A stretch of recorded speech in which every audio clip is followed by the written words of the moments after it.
Hello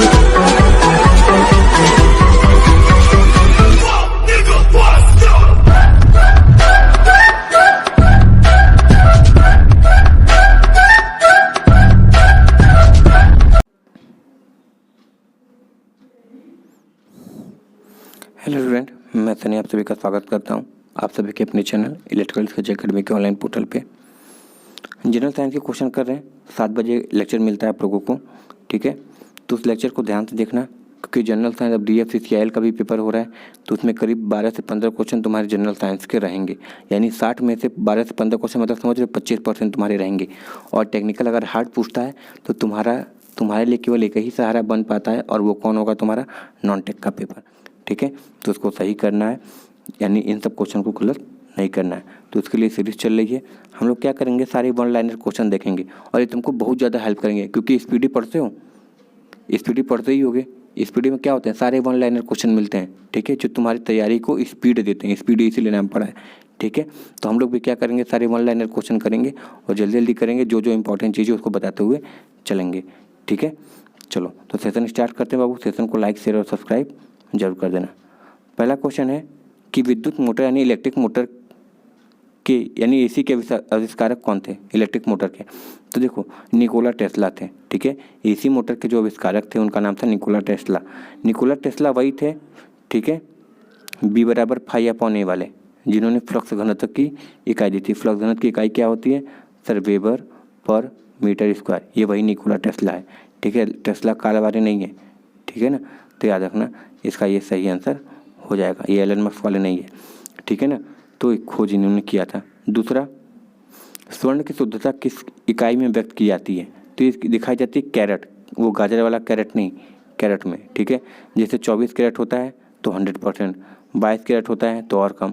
24 carat सोना होने का मतलब 100% शुद्धता वाली है, ठीक है। तो पूछता जाता है। चलो, गति के नियमों का प्रतिपादन किसने किया था? तो गति के नियमन को किसने दिया था? सर न्यूटन ने दिया था, ठीक है। गति के 3 नियम थे, याद रखना है इसको, ठीक है ना। गति के 3 नियम थे, सही है, इस चीज़ को याद रखना, गति के 3 नियम थे। अगला dt दिया है, dt नहीं होगा, ddt होता है, dt।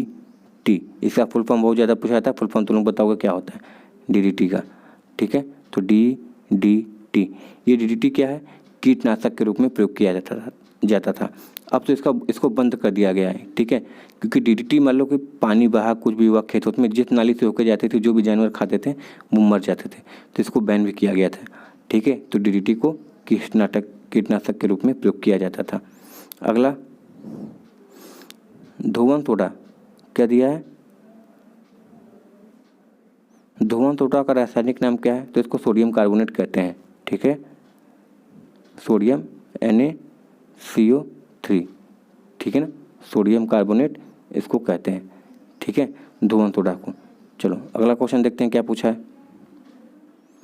हड्डियों और दांतों का मुख्य घटक कौन सा होता है? तो सर हड्डियों और दांतों का जो मुख्य घटक होता है वो कौन सा होता है? कैल्शियम फॉस्फेट, ठीक है। कौन होता है?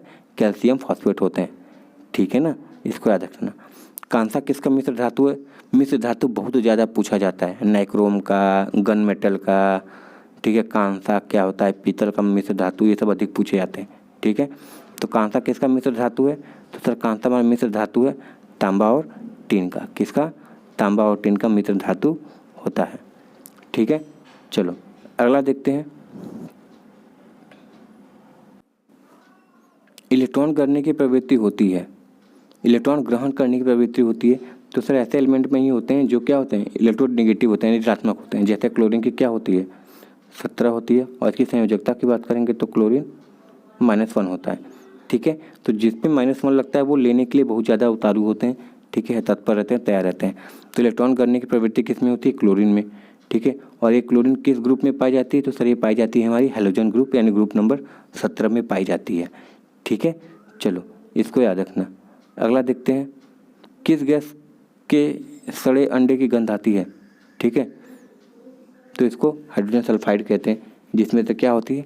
सड़े हुए अंडे, यानी जिसको रोटेन एग इंग्लिश में बोलते हैं, वैसा महकता है, ठीक है। चलो अगला देखते हैं, एक उड़ते हुए चक्के की प्रति सेकंड घूर्णन किससे मापी जाती है? यानी एक उड़ते हुए चक्के की प्रति सेकंड जो घूर्णन किससे मापी जाती है, तो उसको स्ट्रोबोस्कोप बोलते हैं। ठीक है, तो स्ट्रोबोस्कोप क्या करता है, उड़ते हुए चक्के की प्रति सेकंड घूर्णन किससे मापी जाती है। ठीक है, तो इसको स्ट्रोबोस्कोप कहते हैं, एक यंत्र होता है। चलो अगला देखते हैं। द्रव की बूंद द्वारा सिकुड़ने तथा न्यूनतम आयतन ग्रहण करने की प्रवृत्ति किस गुण के कारण होती है। ठीक है, यानी जो गोला आकार बन जाता है, ठीक है, या फिर वो ये सोचता है कि कम से कम एरिया कवर करें या आयतन ले, तो किसी कारण होता है। तो सर इसका एक कारण होता है जिसका नाम होता है सरफेस टेंशन। ठीक है, पृष्ठ तनाव होता है, उसी के कारण ये कहानी होती है। जिससे सुई होती पानी पे तैरने लगता है तो इसे पृष्ठ तनाव के ही कारण होता है। ठीक है ना, इसको याद रखना। चलो अगला देखते हैं।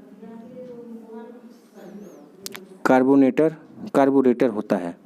कार्बोरेटर कहाँ पाए जाते हैं, तो कार्बोरेटर हमारा क्या होता है सर, एक तरीके से पेट्रोल का दहन कराने के लिए प्रयोग करते हैं, और ये हमारे कहाँ होते हैं सर, होते हैं पेट्रोल इंजन में।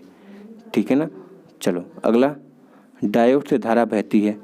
ठीक है, डायोड का सिंबल देखो ऐसे होता है, ये एनोड होता है, कैथोड होता है। केवल एक दिशा में काम करता है जब ये फॉरवर्ड बायस में होता है, अग्र अभिनत होता है। अगर रिवर्स बायस में यानी पश्च अभिनत में होगा तो उसमें कोई धारा नहीं बहती है। ठीक है, तो केवल एक दिशा में धारा बहती है, इसलिए इसका उपयोग भी हम किसके लिए करते हैं सर, स्विच के रूप में, यानी एक तरीके से ऑन ऑफ करने के लिए भी प्रयोग कर लेते हैं। ठीक है, चलो अगला क्वेश्चन देखते हैं कि श्यानता की SI इकाई क्या होती है। तो जो श्यानता यानी इसको क्या बोलते हैं हम, विस्कोसिटी। विस्कोसिटी की इकाई क्या होती है हमारी, पॉइज।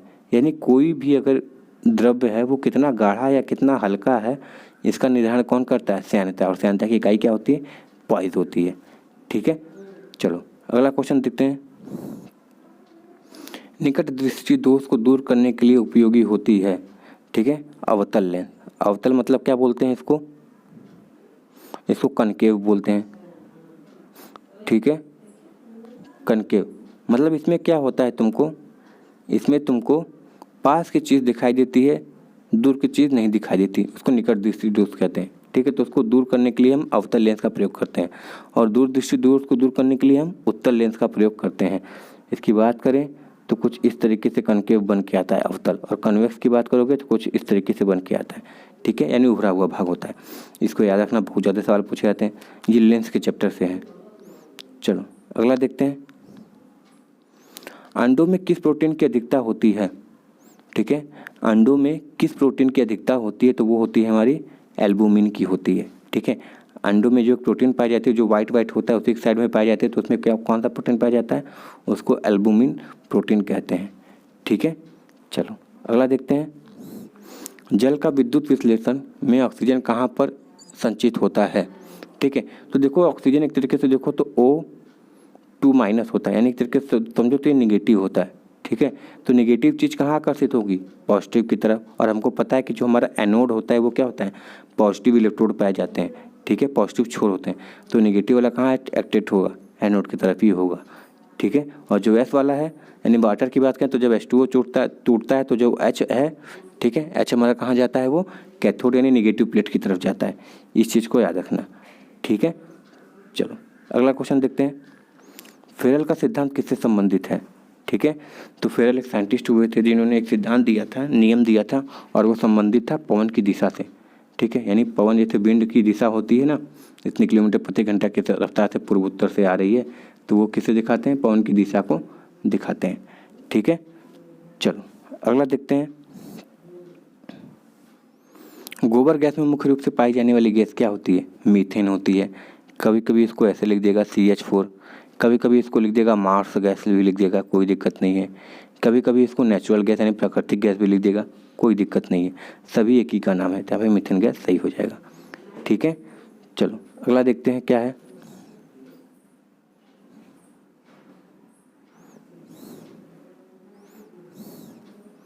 जूट में सड़न प्रक्रिया किस प्रकार होती है। जूट में या किसी नॉर्मल चीज़ में जो सड़ने वाली चीज़ें होती हैं, जो सड़ती हैं, वो किसी कारण होती हैं, सूक्ष्म जैविकी के कारण ही होती है। ठीक है, जो छोटे छोटे बैक्टीरिया पाए जाते हैं उसके कारण ही क्या होती है, वो चीज़ सड़ने लगती है। ठीक है, तो याद रखना है इसको, सूक्ष्म यानी बहुत छोटे छोटे बैक्टीरिया के कारण होता है। ठीक है, अगला क्वेश्चन है कि स्याही के धब्बों को मिटाने के लिए किसके को मिटाने के लिए व्यवहार किया जाता है। यानी जैसे तुम्हारे कपड़े पे स्याही के धब्बे लग गए, उसको मिटाने के लिए तुम किसका प्रयोग करते हैं? तो इसको बोलते हैं सर ऑक्जेलिक एसिड।